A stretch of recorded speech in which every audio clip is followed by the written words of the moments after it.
mix up the ingredients for the sourdough starter as prescribed, which is initially 1 cup of flour and 1 cup of warm water. And I've started off, you know, and I'm not using tap water. I've decided to use bottled water, and I've warmed it up slightly. So we'll take 1 cup of this now.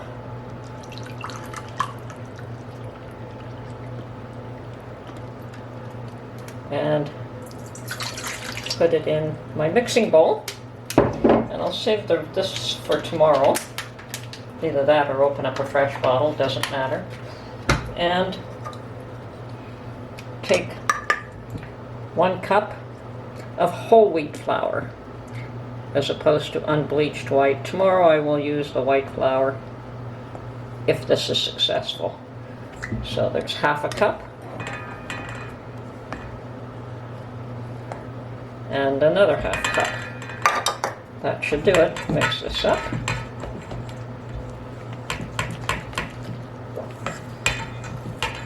And hopefully this is successful. As I say, I've tried it in the past and never had any luck with it, but it could have been just the fact that the environment was too cold.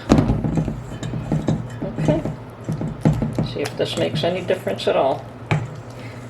Okay. Nicely mixed up. Now I've got my mason jar.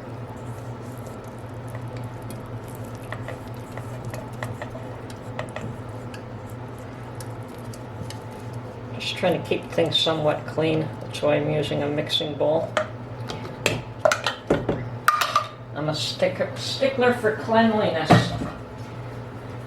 Okay, and then what we do here is we use a paper towel because you don't want to seal it entirely. So, I've got a paper towel on there, and now I'm going to put this in my cooler and see if it develops any bubbles. If it develops bubbles, that would mean that it has been successful. Starting the stages to successfully make sourdough starter. Okay. Well, that didn't work out all that great. Okay, this is the next day, and what happened was that there was a lot of liquid sludge in there, which I dumped out, I removed, and I decided to add some more flour to it without water. The ratio said equal amounts of flour and water, and everywhere else I've been reading they say equal amounts of flour and water by weight, which would mean it would be less water than flour. So try again, and I also have read that perhaps if you don't succeed the first day, hang on, try it again. So what we're going to do is, like I said, I've added a bit of regular white flour to this mix, and I'll put it away again for another day and see if we get any bubbles forming. I mean, that would be the sign of life. I've failed at this in the past, and I'm not too hopeful, but I'm trying. So we'll see what happens. We'll look at it again tomorrow. Ooh, day 2.5. Looks like she's alive. Anyway, I'll put her back to bed and take a better look at her tomorrow, which would be day 3, but it looks like we do have some activity there. We've got a few bubbles. I am thrilled. Okay, bring it back tomorrow. Apparently success. I've managed to capture the yeast beasties, and we have life. So lots of bubbles there, which now means that we have to feed him. Feed our yeast. Okay, so what we're going to do is get him out of this little jar here.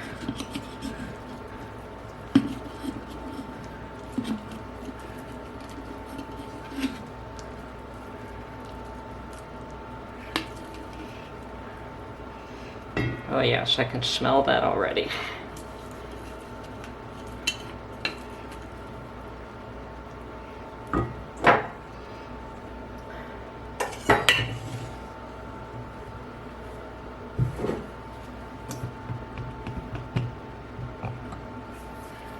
And at this point, we are going to add 3/4 of a cup of water. I'm not going to go full ratio anymore.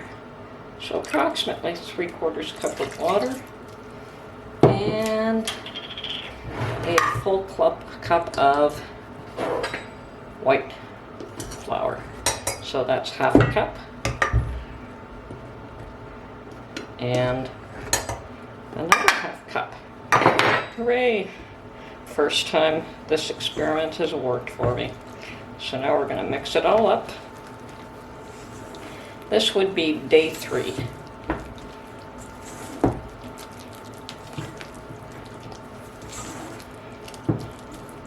And yes, it's a mucky mess.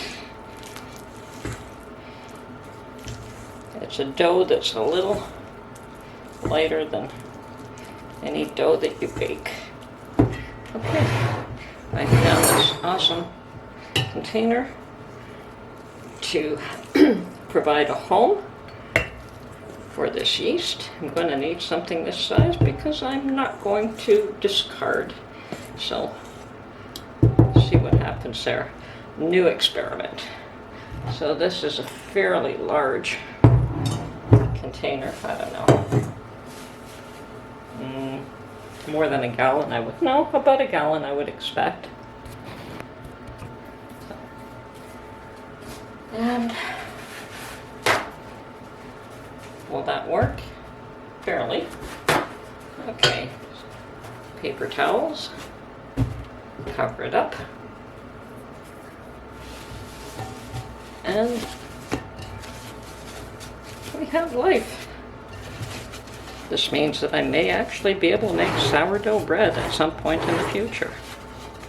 So, day 3.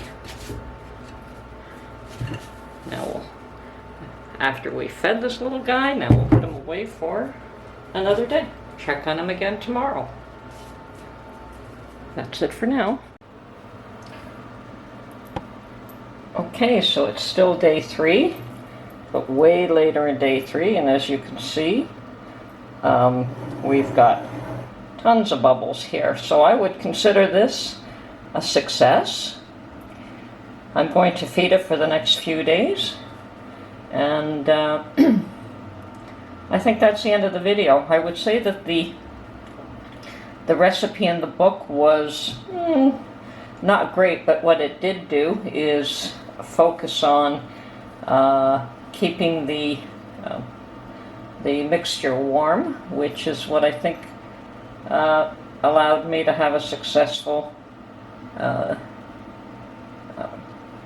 sourdough yeast rising. So wonderful. Had it not been for the focus on the warmth, the last few times that I tried this, it failed. So perhaps it was just too cold, and I'm thrilled. I'm quite happy with this. So I think that we can just call this a success and move on. And when I make some sourdough bread, I will let you know if it's any good. Okay, thank you. That's the end of this video. Bye for now, and we'll see you on the next one.